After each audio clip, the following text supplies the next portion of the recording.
Dámy a páni, vítajte na mojom kanáli, dúfam, že sa vám moje videá budú páčiť a to je všetko.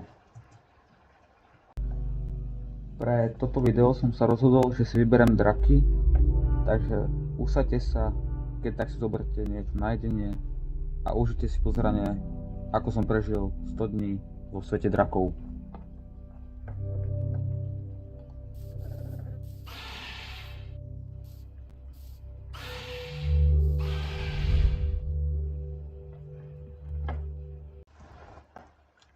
Začal som klasicky, objavil som sa na púšti, no ale chcel som si vyrobiť kamenné nástroje, tak som si naťažil drevo.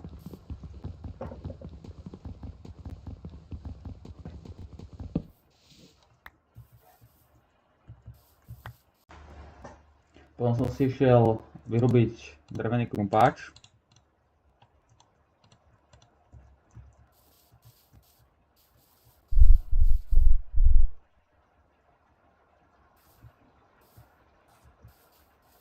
S vyrobeným krumpáčom som išiel naťažiť kameň.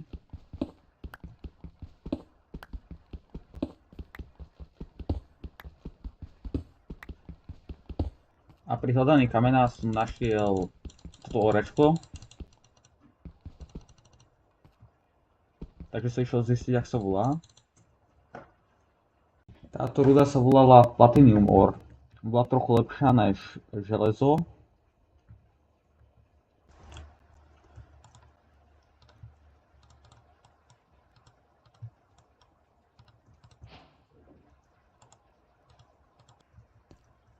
Pár som tej rudy aj naťažil.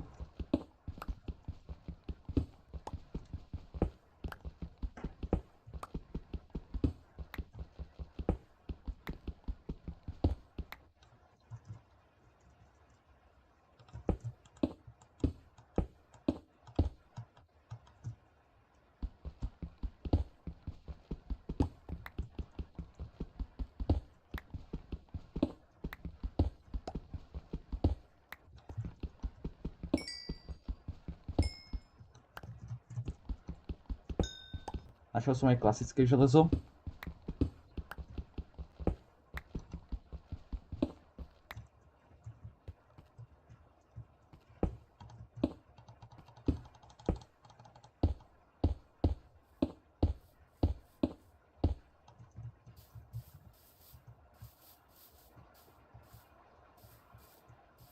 A na povrchu som si to všetko vypiekol.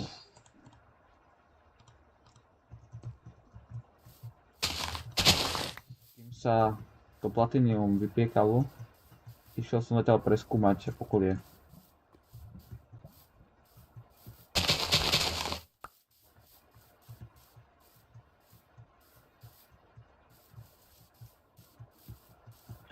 Podarilo sa mi nájsť biom plániny, kde sa vyskytoval ohnivý drak. Z vypečeného platínia som si vyrobil nástroje.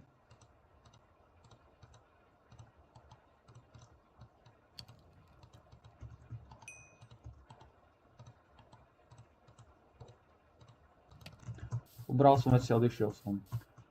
Ale došlo mi, že mi dochádza hunger, takže som musel zohnať niečo na jedenie.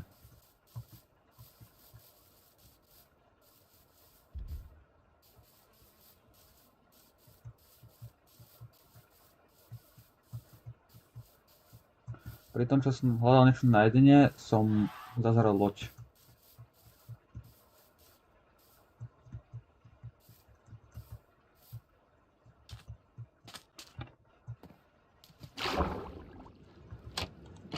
Bola celá zasypaná, takže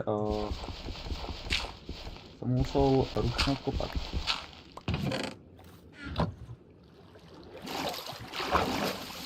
Stmievalo sa.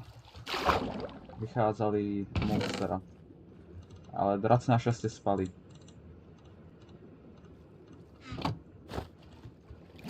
V rozkopanej lodi som našiel kožené boty a potom naložne do rybu.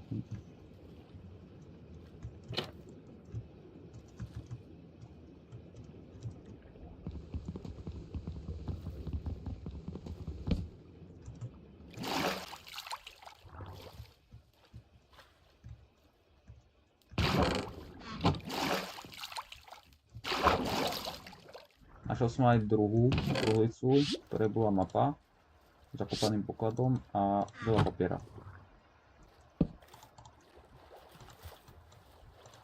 Vyriešil som môj problém s hladom a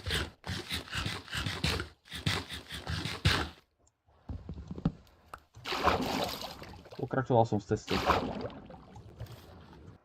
Pri preskúmavaní som našiel tieto semienka z kaktusu a dal som pyramidu. Takže som išiel za ňou.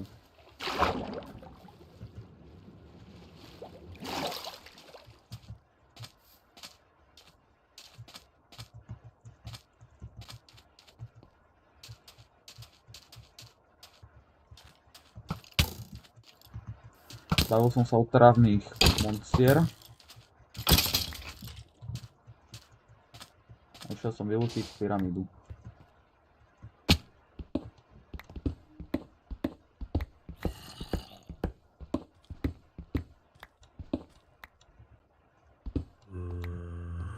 Vylúčenie pyramídy som našiel toto.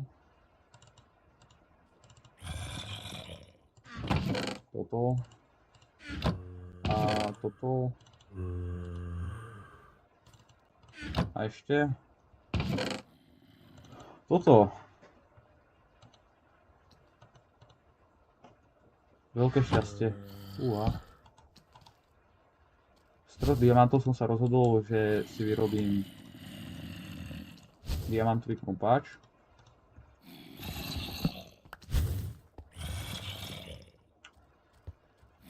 Ale keď som chcel ísť hore, počul som divné zvuky.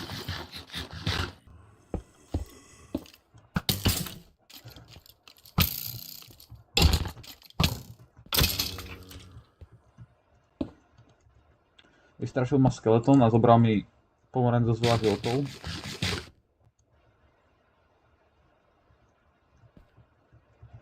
A rozmýšľal som, či prečkám noc. A nechcel som sa stretnúť s drakom, takže pokračoval som v ceste.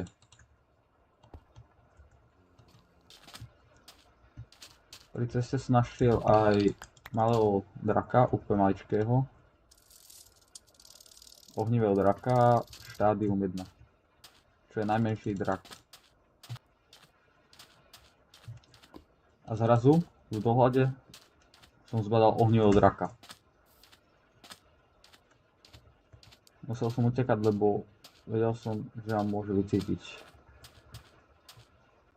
A to by sa toto dobrodružstvo rovno aj skončilo.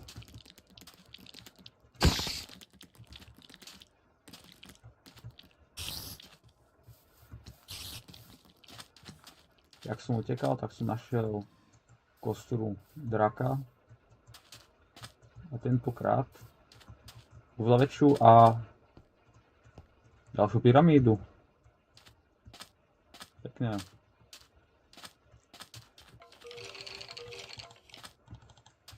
Kostra bola obrovská a zistil som, že to bol ohnivý drak a štádium 4.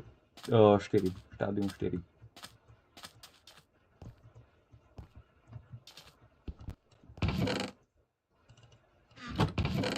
Vylúčil som čestky k pyramíde.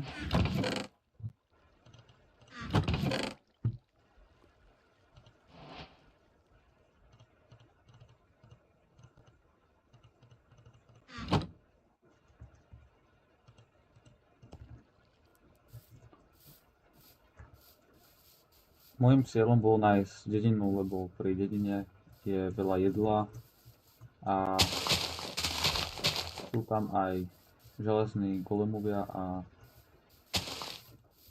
tento mod pridáva aj, aby dedinčania mohli mať výzbroj. A v tom som našiel jednu.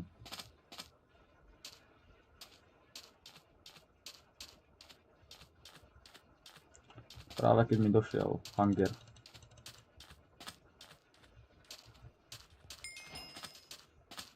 Dedina sa zdala bezpečná a tak rozmýšľal, či sa tu nezabydlím. A zažil som hejgel.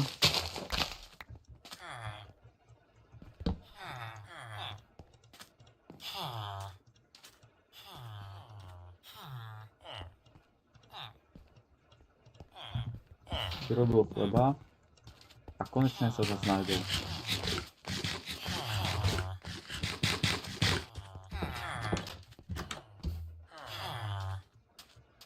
Hľadal som, či ešte v dedine nájdem ďalšie hay bely. No proste seno. A úžasne našiel, ale našiel som ten dom, v ktorom bola jedna kosť a pixely dust.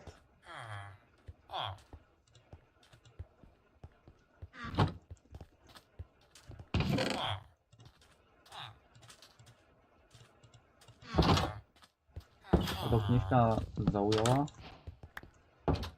aj táto, takže som mu zobral so sebou.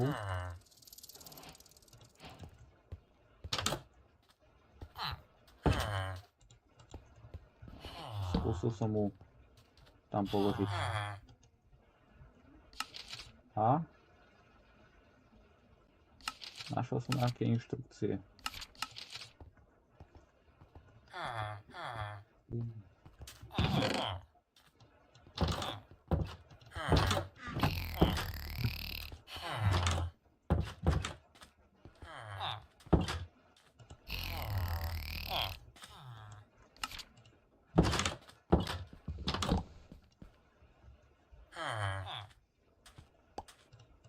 Tento oltár som zobral so sebou, ale v blízkosti som počul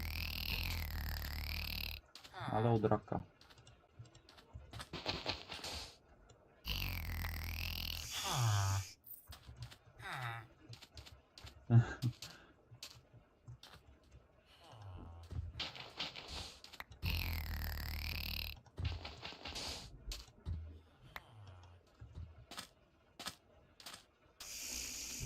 A znova som pokračoval v mojej ceste.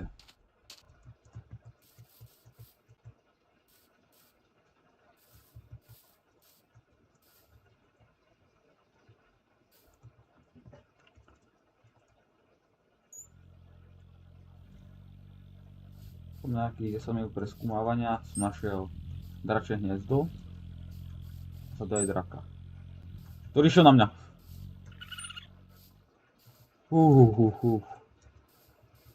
Som sa už zlakol. Teraz asi moja misia je nájsť Excalibur, s ktorým budem môcť poraziť konečne nejakého toho draka.